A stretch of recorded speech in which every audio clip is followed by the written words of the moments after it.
Hi guys, so now we're going to talk about anvils.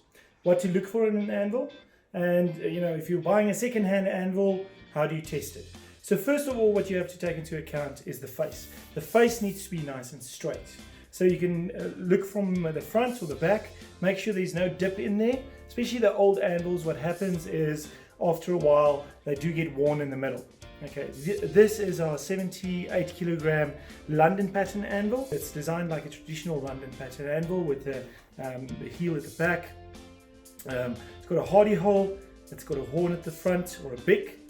We also do have a German anvil that has a bick at the back as well, which is square and front. And then I'll show you some of our other anvils later on.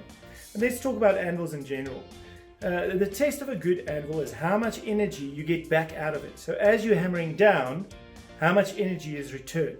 So if I use a hammer, for instance, and this is a way you can test it, is just bounce an hammer on the anvil, and you can see there's a lot of energy that I can get back out of this anvil. So very good return. Because when you're hammering down, you want that force to be basically returned to you into your workpiece.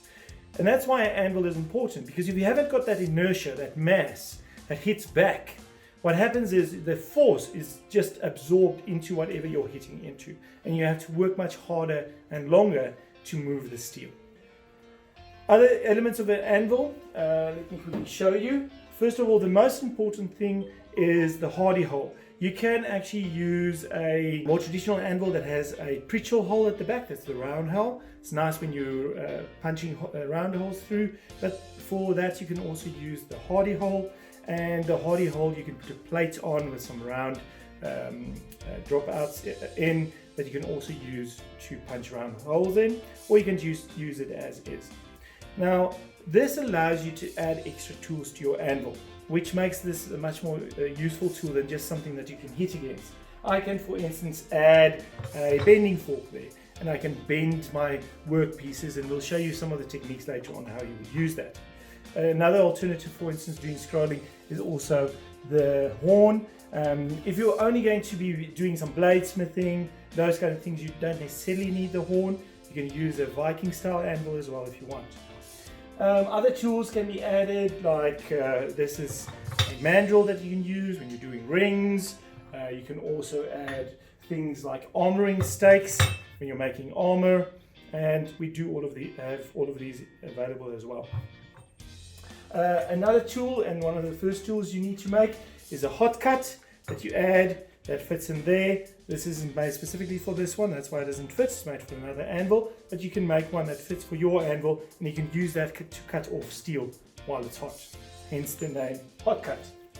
If you do want to start with something else, like a smaller anvil, the big thing with this is, remember, you need mass. Now, this is a very good steel. It does give you energy return, but it's very light. Okay, let me just pick that off. That's made from a train track that's shaped like an anvil. We call this an anvil shaped object. So if this is all you've got that you can start with this.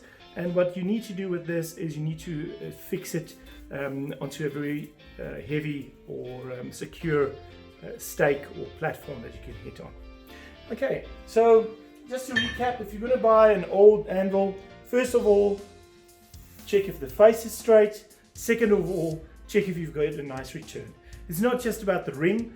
The ring isn't necessary for you to have good energy return, but some anvils do ring quite nicely. Other than that, you just need something with enough mass and hardness to hit on. Okay?